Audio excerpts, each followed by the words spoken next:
பேரண்ட நாயகனோடு தன்னுடைய இணைப்பு, அதாவது ஜீவ பிரம்ம ஐக்கியம் அப்படின்னு சொல்லுவாங்க. இதை ஜீவனும் பிரம்மனும் ஐக்கியமாகி கொள்ளக்கூடிய ஓர் அனுபவ நிலை இது ஜீவ பிரம்ம ஐக்கியம். இது குழந்தை தெய்வம். விநாயகர் குழந்தை தெய்வம். யாருனாலும் குழந்தையிலேருந்து பெரியவங்க வரைக்கும் யானை நடந்து வந்ததுன்னா பயப்படுறாங்களா பயப்படலையோ ஒரு கணம் நேரம் நின்று யானையினுடைய அந்த அசைந்த அந்த கம்பீரமான திருமேனியை பார்த்து எல்லாரும் சந்தோஷப்படக்கூடியது அது.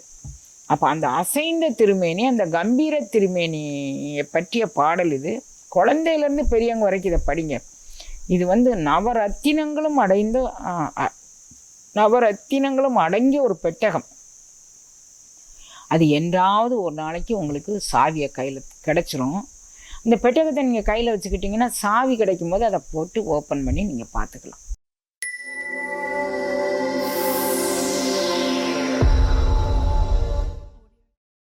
அன்னை சகுந்தலாவின் ஆத்மார்த்த அன்பர்களுக்கு வணக்கம்.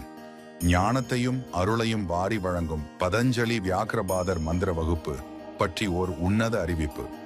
நமது குருநாதர் அன்னை சகுந்தலா அவர்களால் நடத்தப்படும் இந்த அரிய வகுப்பு வரும் ஜூன் மாதம் 29ஆம் தேதி முதல் ஜூலை 1ஆம் தேதி வரை நடைபெற உள்ளது.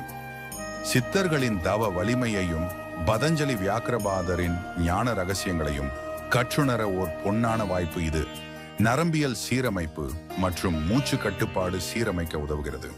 நமது வாழ்க்கையின் சூட்சுமங்களை அறிந்து ஆன்மீக பாதையில் மேலும் உயர இந்த வகுப்பில் இணைந்திடுங்கள். அன்னை சகுந்தலாவின் நேரடி உபதேசங்களால் உங்கள் வாழ்வில் புதிய வெளிச்சத்தை பெற்றிட இந்த வகுப்பில் இணைந்திடுங்கள்.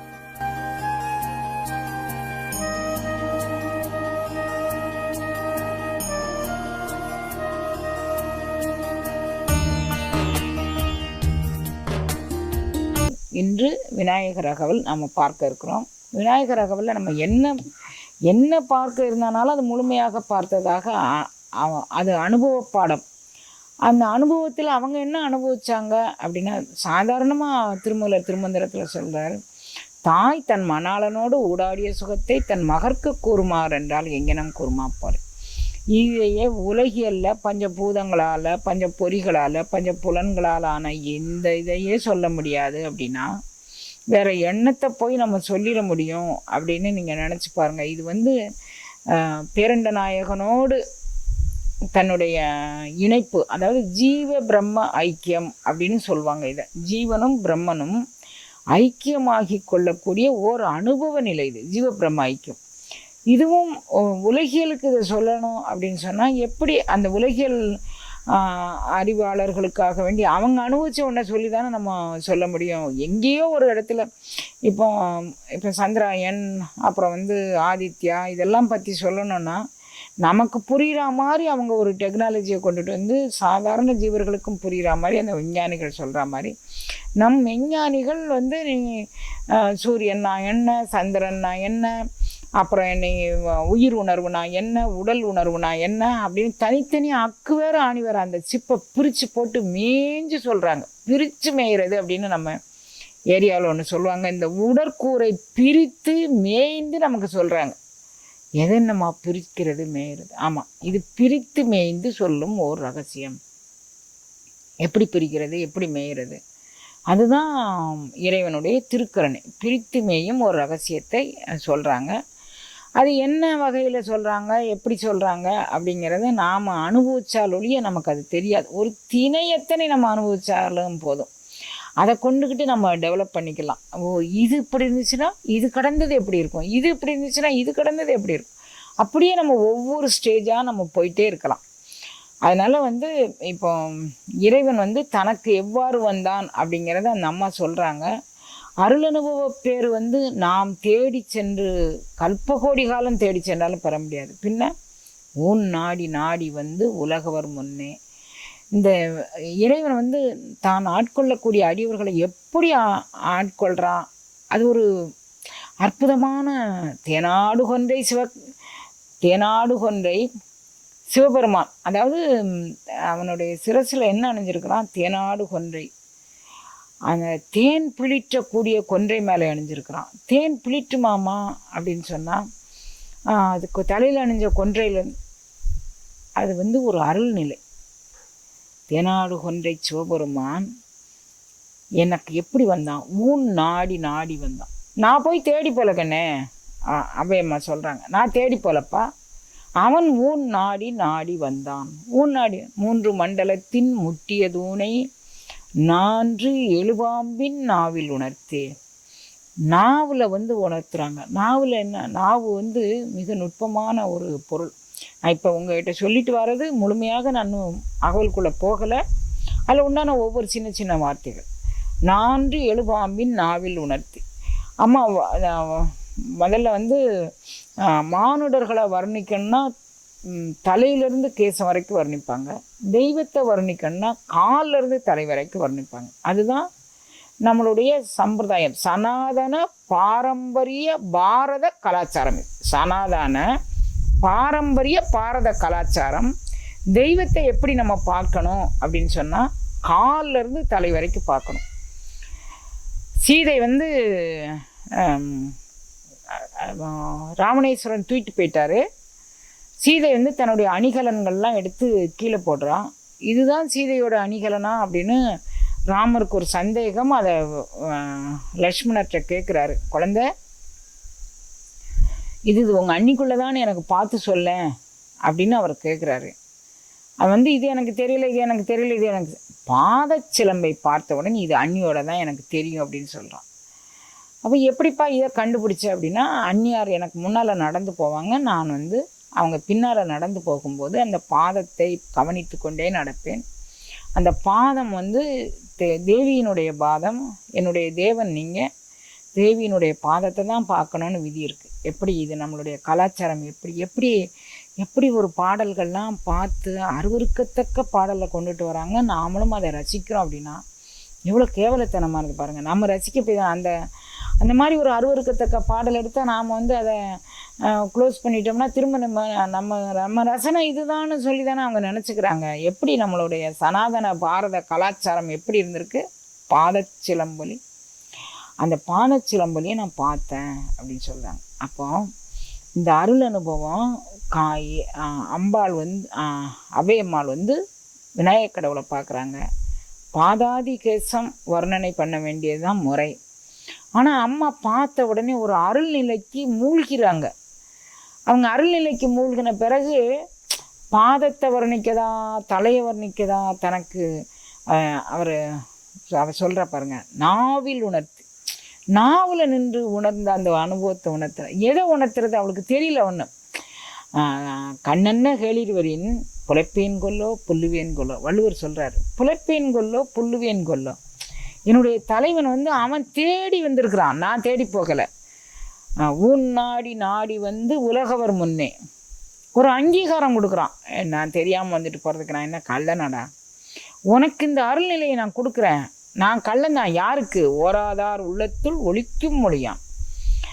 என்னை நினைக்காதவங்களுக்கு நான் கல்வன் தான். என்னை நினைக்கிறவங்களுக்கு பாரறிய செய்வான். வானோர் பிரான் என்னை ஆண்டிலனேல் என்னை யார் அறிவார்? எல்லாரும் அறிய. என்னைக்கு அவையம்மா அது பொருள் புரியுதா புரியலையா நமக்கு தெரியல. எல்லா கோயில் திருவிழாக்கள்லையும் இந்த பாடல் ஒலிக்கும். திருவிழாக்கள் அனைத்திலும் ஒலிக்கக்கூடியது இந்த பாடல். அப்போ நமக்கு இதை காஞ்சி மகா பெரியவங்க இந்த பாடலை பற்றி சொல்கிறாங்க. நீங்கள் எல்லா குழந்தைகளுக்கும் சொல்லி கொடுங்க. இது குழந்தை தெய்வம். விநாயகர் குழந்தை தெய்வம். யாருனாலும் குழந்தையிலேருந்து பெரியவங்க வரைக்கும் யானை நடந்து வந்ததுன்னா பயப்படுறாங்களா பயப்படலையோ ஒரு கணம் நேரம் நின்று யானையினுடைய அந்த அசைந்த அந்த கம்பீரமான திருமேனியை பார்த்து எல்லாரும் சந்தோஷப்படக்கூடியது அது. அப்போ அந்த அசைந்த திருமேனி, அந்த கம்பீர திருமேனியை பற்றிய பாடல் இது. குழந்தையிலேருந்து பெரியவங்க வரைக்கும் இதை படிங்க. இது நவரத்தினங்களும்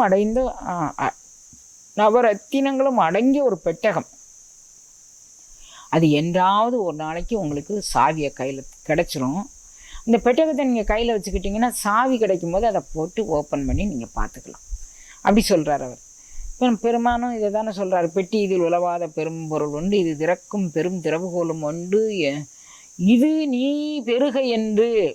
நான் தேடி போலப்பா, இதை அவரே தேடி கொடுத்தார். அதனால் அந்த தேடி இப்போ அந்த அம்மா விநாயகர் கடவுளை பூஜை பண்ணிக்கிட்டு இருக்கிறாங்க.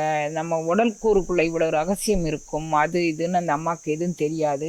ஆனால் ஊன் நாடி நாடி உலகவர் முன்னே எல்லாரும் பல்லோரும் காண என் தன் பசுபாசம் மறுத்தானே எல்லோரும் அறியும்படியுமாக நானாக்கும் இந்த குழந்தையை தேர்ந்தெடுத்து அகப்படுத்தி ஆட்கொண்டு அருமை காட்டியுள்ளேன். அப்படி பேரண்ட நாயகன் அம்மாவுக்கு அருளி செய்கிறான். அதை பார்த்த உடனே அந்த அருள் அனுபவத்தில் தோய்ந்து இதை அருளி செய்தது குருவாக வந்தது என்னுடைய தெய்வம், அது தாயாக வந்தது என்னுடைய தெய்வம். தாயும் குருவும் மலம் நீக்குவதில் வல்லவர்கள். அதை இந்த திருக்கோலத்தை நான் எப்படி வர்ணிப்பேன்? அந்த அம்மா திணங்கி புலப்பேன் கொல்லோ புல்லுவேன் கொல்லோ, நான் கலப்பேன் கொல்லோ.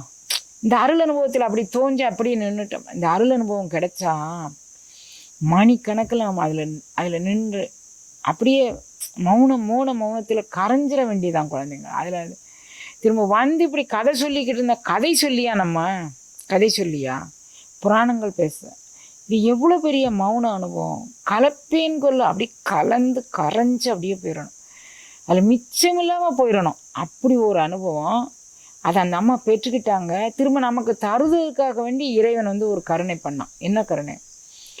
அவன் தன்னை மறைத்து கொண்டாலாம் நான் எங்கெங்கே என்னென்ன பெற்றேன்னு நம்ம சொல்ல முடியும். அவன் முழுமையாக நம்மளோடு நின்னான்னு வச்சுக்கோங்க.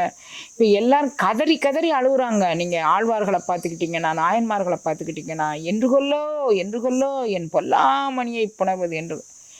அப்போ இந்த யோக அனுபவத்தை நீ உலகத்துக்கு விட்டுட்டு வாடா குழந்தை. இது என்ன பண்ணும்? இந்த உலக அந்த அனுபவம் என்ன உங்களை வேதிக்கும் அப்படிங்கிறத நீங்கள் புரிஞ்சுக்கோங்க. அந்த அனுபவத்தின் வழி நின்று, அந்த அனுபவத்தின் உள் நின்று அதை நீங்கள் அனுபவிக்கணுங்கிறதுக்காக வேண்டி இறைவன் என்னை இங்கே விட்டுட்டு போயிருக்கிறான். இப்போ நீங்கள் எல்லாரும் என்ன பண்ணுறீங்க? அந்த அருள் அனுபவத்தில் தோயணுங்கிறதுக்காக வேண்டி இறைவன் பேராசை வாரியன். நம்ம எல்லாரும் விநாயகர் அகவல் படித்தோ அல்லது அதனுடைய பொருளை உண்மையிலே புரிந்து கொண்டோ உடனே விழுந்துருவோமா? விழமாட்டோம். மாயை மிகவும் வலியது. நம்ம அங்கே போவோம் இங்கே வாங்க. ஊசலாட்டும் உயிர் உடல் ஆயின. உடலுக்கும் உயிருக்கும் பெரிய ஊஞ்சல். அது அங்கே போடுது இங்கே போடுது, அங்கே போடுது இங்கே போடுது, எல்லாருக்கும் பாடியிருக்கிறாங்க. இதுதான் மனித உடலினுடைய ரகசியம். எனக்கு இவங்கெல்லாம் அவதார புருஷர்கள் அப்படின்னு சொன்னால் நாம் இதெல்லாம் கடந்து ஏற கட்டிடுவோம். அவதார புருஷர்கள் அவர்களுக்கு நடக்கும், நமக்கு நடக்கும். நம்ம எப்படி எதிர்பார்க்க முடியும்? அவதார புருஷர்களுக்கு நடக்கும். அந்த அளவுக்கு நம்ம தூக்கி வச்சுருவோம் அதை. ஆனால் இது அவதார புருஷர்களுக்கு நடக்கக்கூடியது இல்லை தங்கம். நம்ம எல்லாரையும் அவதார புருஷர்களாக ஆக்குவதற்கு வந்திருக்குது. நாம் எல்லாரையும் அவதார புருஷர்கள் அனுபவத்தை உணரச் செய்வதற்கு வந்துள்ள திருப்பாடல்கள் இவைகள் எல்லாம். நீங்கள் அந்த அளவுக்கு நீங்கள் உள்வாங்கிக்கோங்க. அப்போ நம்ம கலப்பேன் கொல்லோ கண்ணனைய என் கண்ணுக்குள்ளே நின்று அருள் அனுபவம். கண்ணனையே கேளிடுவரின் கண்ணுக்குள்ளே நின்று அதை மூடி பாருங்க. சூரிய சந்திர ஜோதியுள் ஜோதி என்று ஆரியர் புகழும் அருட்பெரும் ஜோதி. அந்த சூரிய ஜோதி எங்கே இருக்கு? சூரிய ஜோதி, சந்திர ஜோதி, ஆரியர் புகழும் அருட்பெரும் ஜோதி. அந்த ஜோதிக்குள்ளே நின்று நாம் உணரக்கூடிய அருள்நிலை அனுபவங்கள் இவைகள் எல்லாமே. இதை நம்ம உணரணும், நாம் அனுபவிக்கணும். நமக்குள்ளே நின்று நம்ம எல்லா விதமான அருள் நிலையங்களையும் பெறணும் அப்படின்னு ஔவையம்மா விரும்பினாங்க. அதுக்கு சில வார்த்தைகள் அவங்க போட்டிருக்கிறதுனுடைய நுட்பத்தை நம்ம புரிஞ்சுக்கிட்டோன்னா நம்ம வேகமாக நம்ம விநாயகர் அகவலுக்குள்ளே போய்க்கிடலாம். நான் இப்போ சீத களப செந்தாமரை பூம்பாதை, இப்போ இந்த பாடலை நம்ம ஒரு முறை எல்லாருக்கும் தெரிகிற மாதிரி இந்த பாடலை நம்ம ஒரு முறை படிச்சுப்போம்.